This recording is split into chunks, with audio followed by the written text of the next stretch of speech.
एक समय की बात है, एक विशाल सूखे और सुनसान मैदान में जहां दूर दूर तक सिर्फ रेत ही रेत थी, वहां जमीन के अंदर 3 आम के बीज दबे हुए थे। तीनों बीज एक ही समय पर मिट्टी में आए थे, लेकिन उनकी किस्मत एक जैसी नहीं थी। उनमें से एक बीज के ऊपर एक बहुत बड़ा और भारी पत्थर रखा हुआ था, इतना बड़ा कि वो बीज चाहकर भी ऊपर की तरफ बढ़ नहीं पा रहा था। वहीं बाकी 2 बीज बिना किसी रुकावट के धीरे धीरे ऊपर की तरफ बढ़ रहे थे। कुछ ही दिनों में वो दोनों बीज मिट्टी को चीरते हुए बाहर आ गए और सूरज की रोशनी को महसूस करने लगे। लेकिन जो तीसरा बीज था, वो अब भी अंधेरे में फंसा हुआ था। हर दिन वो कोशिश करता, पूरी ताकत लगाता, लेकिन पत्थर उसे आगे बढ़ने ही नहीं देता।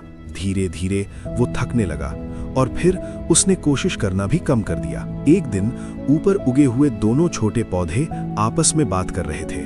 उन्होंने नीचे दबे हुए बीज से कहा, तुम बेकार मेहनत कर रहे हो, ये पत्थर इतना भारी है कि कोई भी इसे हटा नहीं सकता, तुम कभी पेड़ नहीं बन पाओगे। उनकी बात सुनकर वो बीज अंदर से टूट गया। उसने सोचा, शायद ये सच कह रहे हैं, शायद मेरी जिंदगी यहीं खत्म हो जाएगी। अब उसने लगभग उम्मीद छोड़ दी थी। तभी अचानक मिट्टी के अंदर से एक हल्की सी आवाज आई। मिट्टी ने उससे कहा, इतनी जल्दी हार क्यों मान रहे हो?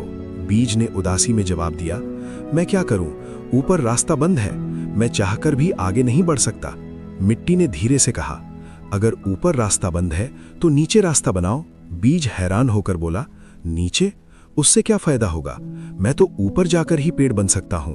मिट्टी मुस्कुराई और बोली, हर सफलता सिर्फ ऊपर जाने से नहीं मिलती, कभी कभी नीचे की तैयारी ही आपको ऊपर ले जाती है। बीज को ये बात थोड़ी समझ आई। उसने सोचा, जब मेरे पास और कोई रास्ता नहीं है तो क्यों ना इसे ही आजमाया जाए।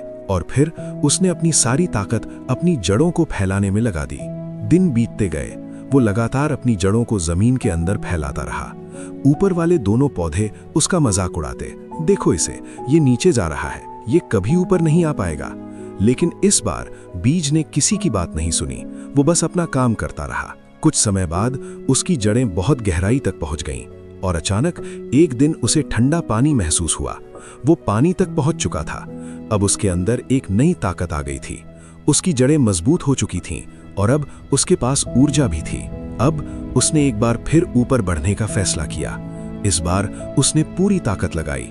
पत्थर अभी भी वहीं था, लेकिन अब वो कमजोर नहीं था। उसने धीरे धीरे पत्थर के किनारे से एक छोटा सा रास्ता बनाना शुरू किया, हर दिन थोड़ा थोड़ा, और आखिरकार एक दिन वो मिट्टी को चीरते हुए बाहर निकल आया। सूरज की रोशनी पहली बार उसके ऊपर पड़ी। हवा ने उसे छुआ और वो समझ गया, मेरी मेहनत बेकार नहीं गई। समय बीतता गया, वो छोटा सा पौधा धीरे धीरे एक बड़ा और मजबूत आम का पेड़ बन गया। उसकी जड़ें जमीन के अंदर बहुत गहराई तक फैली हुई थीं, जो उसे औरों से अलग बनाती थीं। कुछ महीनों बाद अचानक उस इलाके में एक भयंकर तूफान आया। तेज हवाएं, धूल का गुबार और सब कुछ हिलने लगा। जो दोनों पेड़ पहले आसानी से उग गए थे, वो इस तूफान को सहन नहीं कर पाए और गिर गए। लेकिन वो आम का पेड़, जो कभी पत्थर के नीचे दबा हुआ था, वो अपनी जगह पर मजबूती से खड़ा रहा। न वो हिला न गिरा, क्योंकि उसकी जड़ें बहुत गहरी थीं और वो अंदर से बहुत मजबूत बन चुका था। तूफान के बाद चारों तरफ सन्नाटा था, लेकिन वो पेड़ अब भी खड़ा था। और आज वो सिर्फ एक पेड़ नहीं था, वो एक मिसाल बन चुका था। जिंदगी में आने वाली मुश्किलें हमें रोकने नहीं, बल्कि हमें मजबूत बनाने के लिए आती हैं। जब रास्ता बंद लगे तो हार मत मानो, बस रास्ता बदलो, क्योंकि स्ट्रगल का समय ही असली तैयारी का समय होता है। और जो लोग इस समय में खुद को मजबूत बना लेते हैं, उन्हें कोई तूफान हिला नहीं सकता।